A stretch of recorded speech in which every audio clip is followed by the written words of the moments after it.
নমস্কার নমস্কার নমস্কার প্রত্যেককে প্রভু যীশু খ্রিস্টের নামে অভিনন্দন জানাই, ধন্যবাদ জানাই, নমস্কার জানাই। আশা করি আপনারা সবাই খুব সুন্দর আছেন, ভালো আছেন। প্রভু আপনাদেরকে তার পবিত্র আত্মা দ্বারা চালিত করছেন। আমি রেভারেন্ড পার্থ চ্যাটার্জি আবার একবার আপনাদের সম্মুখে প্রভুর পবিত্র মধুর সুন্দর বাক্য, আমাদের শাস্ত্রবাক্য এবং তার ব্যাখ্যা নিয়ে এসেছি, যেন আপনারা সবাই প্রভুর সঙ্গে কিছুটা সময় কাটিয়ে এই ভিডিওর মাধ্যমে যেন আরও ভালোভাবে প্রভুর বাক্যকে জানতে পারেন এবং প্রভুর বাক্যকে হৃদয়ের গভীরে যেন স্থাপন করতে পারেন, সেখান থেকে যেন আপনারা প্রচুর পরিমাণে আত্মিক ফল উৎপন্ন করতে পারেন। ঈশ্বরের ধন্যবাদ হোক, ঈশ্বরের নাম উচ্চকৃত হোক, গৌরবান্বিত হোক। আমরা জানি যে আমাদের এই জগতে পার্সোনালিটি টেস্ট হয়।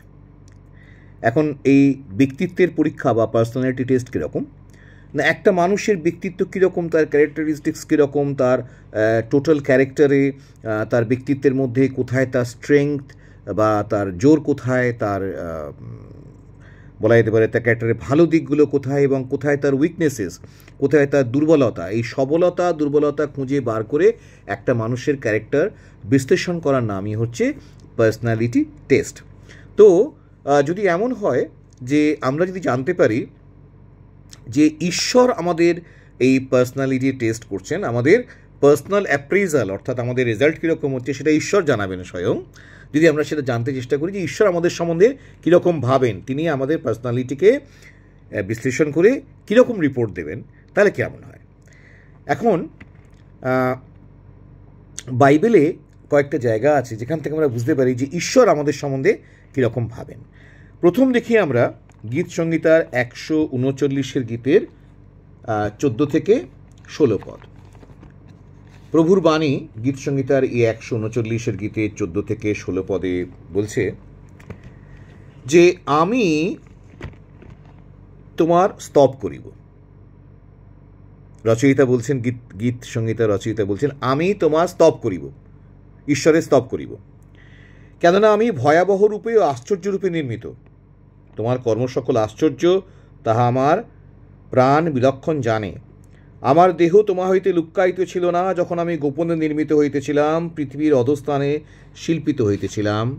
তোমার চক্ষু আমাকে পিণ্ডাকার দেখিয়াছে, তোমার পুস্তকে সমস্তই লিখিতেছিল, যাহা দিন দিন গঠিত হইতেছিল, যখন সে সকলের একটিও ছিল না।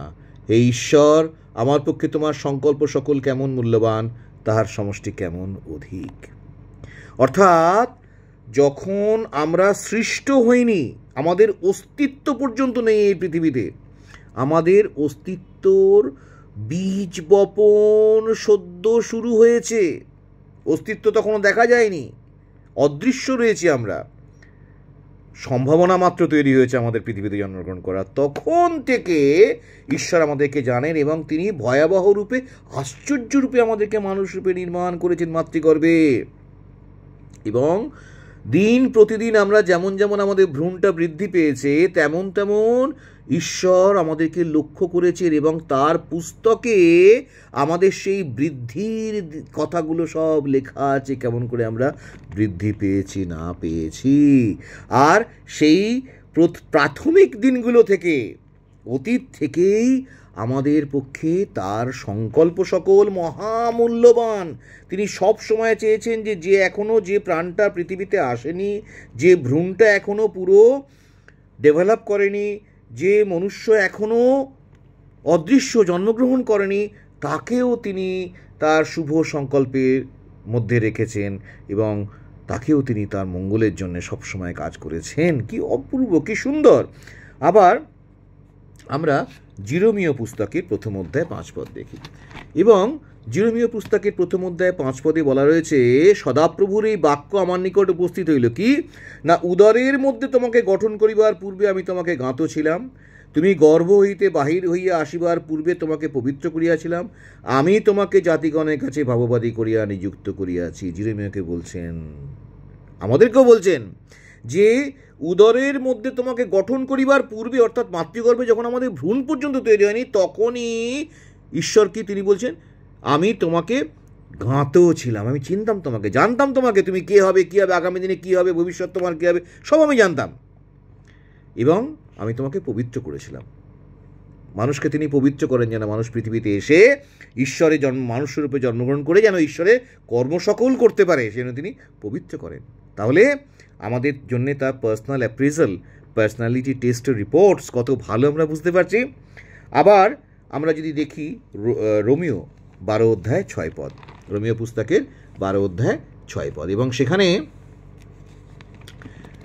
প্রভুর বাক্য এই কথা বলছে, আর আমাদিগকে যে অনুগ্রহ দত্ত হইয়াছে তদনুসারে যখন আমরা বিশেষ বিশেষ বর প্রাপ্ত হইয়াছি, তখন সেই বর যদি ভাববাণী হয় তবে আইসো বিশ্বাসের পরিমাণ অনুসারে ভাববাণী বলি, অথবা যদি তাহা পরিচর্যা হয় তবে সেই পরিচর্যায় নিবিষ্ট হই, অথবা যে শিক্ষা দেয় সে শিক্ষাদানে, কিংবা যে উপদেশ দেয় সে উপদেশ দানে নিবিষ্ট হোক। যে দান করে সে সরলভাবে, যে শাসন করে সে উদ্যোগ সহকারে, যে দয়া করে সে হৃষ্টচিত্তে করুক।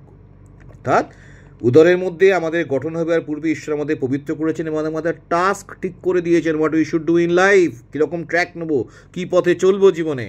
পার্সোনালিটি তিনি ট্র্যাক তৈরি করে দিয়েছেন পার্সোনালিটির, এবং সেখানে তিনি এক একজনকে এক এক রকম টাস্ক দিয়েছেন। সবাইকে একরকম টাস্ক দেননি তিনি।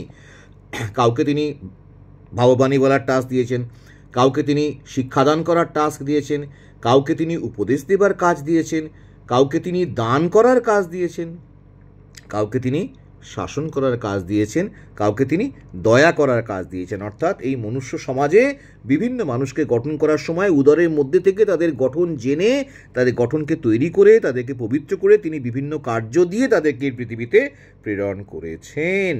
আর এই যে গিফটস ঈশ্বরের কাছ থেকে আমরা পাই, এই যে দান, ক্যারেক্টারিস্টিক্স, ফিচার্স, ট্যালেন্টস, এই সমস্ত কিছুই আমাদেরকে যদি ঠিকমতো মনুষ্য জীবন যাপন করতে হয় তাহলে কী করতে হয় না, ঈশ্বরের কার্যে সেগুলোকে ব্যবহার করতে হয়। সেই জন্যে সাধু পৌল কি বলেছেন যে 5 পদে, এই রোমিও পুস্তকের 12 অধ্যায় 5 পদে সাধু পৌল কি বলেছেন না, আমাদের এক দেহে অনেক অঙ্গ কিন্তু সকল অঙ্গের একরূপ কার্য নয়, তেমনি এই অনেকে যে আমরা খ্রিস্টে এক দেহ এবং প্রত্যেকে পরস্পর অঙ্গ প্রত্যঙ্গ। অর্থাৎ অঙ্গ প্রত্যঙ্গের কাজ যেরকম আলাদা, তেমনি আমরা বিশ্বাসীরা খ্রিস্টেতে এক দেহ, কিন্তু ঈশ্বর আমাদের আলাদা আলাদা আলাদা আলাদা টাস্ক দিয়ে আমাদেরকে পাঠিয়েছেন। তাই আমরা একে অপরের টাস্ককে যেন হিংসা না করি, একে অপরের কর্মকে যেন আমরা শ্রদ্ধা করতে পারি, এবং সবসময় আমরা একে অপরের পরিপূরক হয়ে যেন কাজ করতে পারি। এটাই আমাদের খ্রিস্টীয় মণ্ডলীর প্রধান কথা, এবং আমাদের প্রত্যেকের সম্বন্ধে এই হচ্ছে ঈশ্বরের পার্সোনালিটি টেস্টের রেজাল্ট। তিনি সবসময়তেই আমাদের মঙ্গল চেয়েছেন, উদরের মধ্যে আমাদেরকে গঠন করার পূর্বে আমাদের মঙ্গল চেয়েছেন, এবং তিনি সবসময় চান যে তার দত্ত অনুগ্রহ অনুসারে আমরা যেন তার দেওয়া কাজকে সুন্দরভাবে করি, আগিয়ে নিয়ে যাই এই সৃষ্টির ভারকে তত্ত্বাবধায়ক রূপে। Amen, amen, amen.